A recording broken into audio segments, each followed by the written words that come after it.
A man is sitting in a car with a somber expression. He sees another car pull up and approach. He walks up to the man driving the car and points a gun at him. He drags him into the house where another guy is, shocked to see the intruder. Then, the man starts stabbing the guy he's holding and accidentally shoots the man on the couch. He panics as he doesn't mean to take the guy's life, blabbering that everything will be pointless if the man dies. Then, he sees another guy entering the house and points the gun at him. The guy is in a panic, begging the man not to hurt him. With a frustrated expression, the man just tells him that he is sorry and that it is not meant for the guy, whatever that it is. The man tries to escape, but other guys see him and try to catch him. He escapes to the road but gets run over by a car, spreading his entrails all over the road. The next scene shows Sky Riley, a celebrity appearing on a TV show. She's promoting her upcoming tour and is sharing her struggle with addiction and surviving a car accident that took her boyfriend's life. After the show, she goes to a dance rehearsal, but her injuries stop her. It is revealed that she has long scars on her back and stomach, which she got from the car accident. She takes out some painkillers hidden in a gum container, but gets startled by a knock at the door, spilling the pills down the drain. On the way home, her mom reminds her of the next day's schedule, but the pain in her back is bothering her. She texts her friend Lewis, asking if she can come by. She arrives at his apartment. It turns out that Lewis is the guy from the earlier scene. Lewis is acting frantic, as if he's scared of something, and points a sword at Sky's neck. Once he realizes it's Sky, he apologizes and proceeds to sniff it.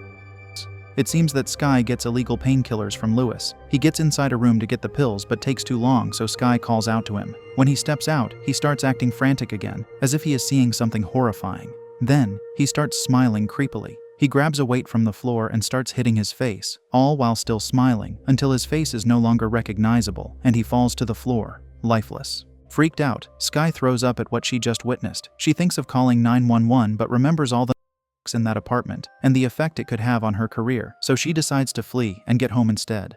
That night she couldn't sleep.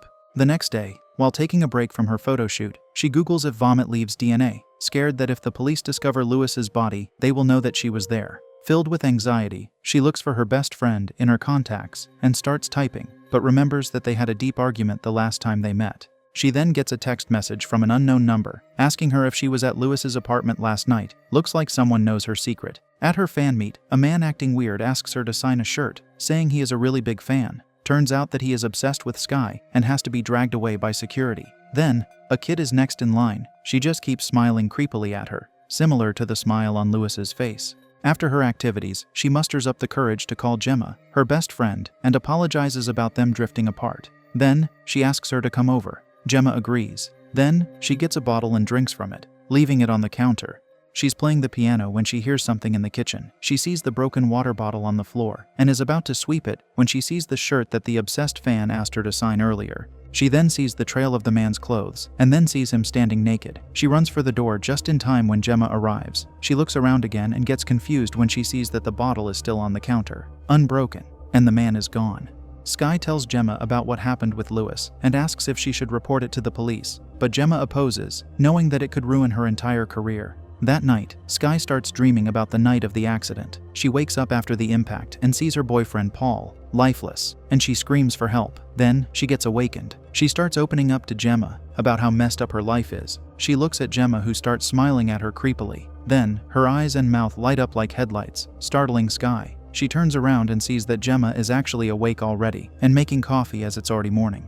She looks at the time and realizes she is late for her rehearsals. She arrives at the venue and apologizes for being late. Rehearsals start and she's dancing when she catches a glimpse of Paul. She then falls down, seeing an injury on her leg. However, when the lights are turned on, there is no injury at all. She storms off, realizing that something has been happening to her ever since the incident with Lewis. She walks to her dressing room and sees her assistant, Joshua, smiling creepily at her. When she enters the room, it's all trashed. She fumes in anger, pulling her hair, and confronts Joshua about trashing her dressing room, but he denies it. Her mom tries to calm her down, saying Joshua was with her the entire day. She tells her mom that she's not in the right headspace for the tour and not ready for it, but her mom just deflects it. She also reminds her about an event they need to attend tonight. Sky begs her mom to not make her face people in her current state, but she is not listening to her, insisting she promised she'll be at the event. Before going on stage, she gets another text from the unknown number saying they know who she is. Then, she walks to the stage. She reads her script at the prompter, but it stops. Anxious and not in the right headspace, she rambles on about how music and her career started ruining her, instead of making her feel complete. Her boss coughs, signaling for her to stop, and she snaps back, seeing that the prompter is working again. She reads an introduction to the next guest, Paul Hudson, her deceased boyfriend. The audience is shocked at what she's saying, but Skye is even more confused about who wrote that script. Then, she spots Paul from the crowd, smiling creepily and approaching her on stage. Paranoia creeps in, and she tells him to go away. She starts shouting in front of everyone and closes her eyes tightly. When she opens it, Paul is gone, and the audience is staring at her, weirded out. Then, the host approaches her, but in her eyes, she sees Paul, bloodied, so she pushes the woman, causing her to fall off the stage. At home, she gets new texts again from the number, telling her they know what is happening to her, and they can help. Desperate, she meets up with the man in a bar. Morris tells her that his brother experienced the same thing she is experiencing. He thinks it is some kind of a disease or a demon that when someone gets infected, within a week, it will feed off its host until the host takes its own life. And then, whoever last sees the smile of that host will become infected. Then, he tells Skye that he has an idea of how to beat this infection or demon. They will have to take Skye's life first, only for a moment, until the demon leaves her body, and then he can revive Skye as he is a nurse.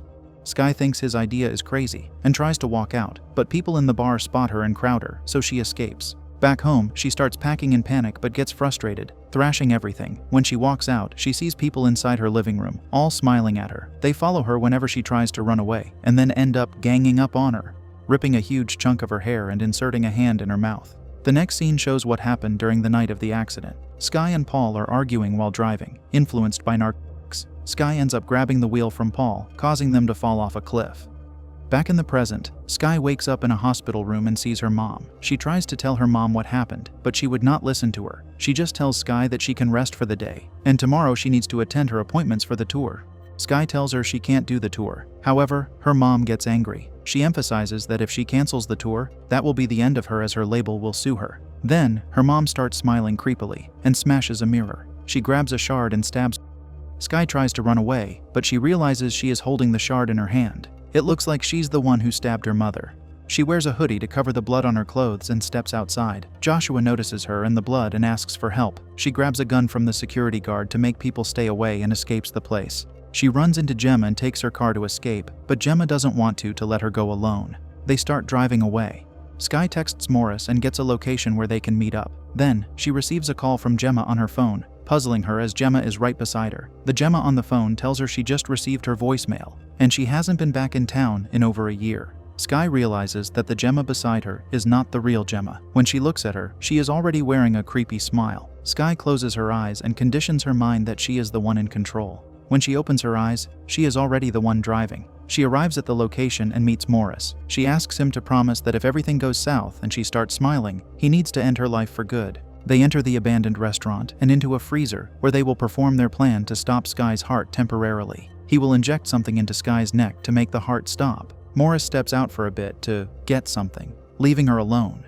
Then, she sees her old self in the ceiling. It goes down and starts attacking her. Her old self tells her she can't get away anymore. It forces her to look at her bulging eyes while stretching her mouth. Skye conditions her mind again and decides to fight back, biting her old self's fingers. Then, she reaches for the syringe that's supposed to make her heart stop and injects it into her neck. She waits for the drug to take effect, but it only dazes her for a bit. Then her old self starts laughing, telling her whatever she is seeing is not real. She tries to run for the door, but it's locked. The next moment, she's already standing on stage, wearing her costume in front of her fans who are attending her concert. She looks around and sees the happy fans watching her. Her mother is also there, cheering for her. Then she sees herself, ripping her stomach open, and a monstrous creature emerges. She screams at the sight. The monster stretches her mouth so wide. In reality, everyone watching her is worried as Skye falls to the floor. Then, she gets up, and when she faces the crowd, she is already wearing that creepy smile. She holds her microphone up while the crowd is silently watching her.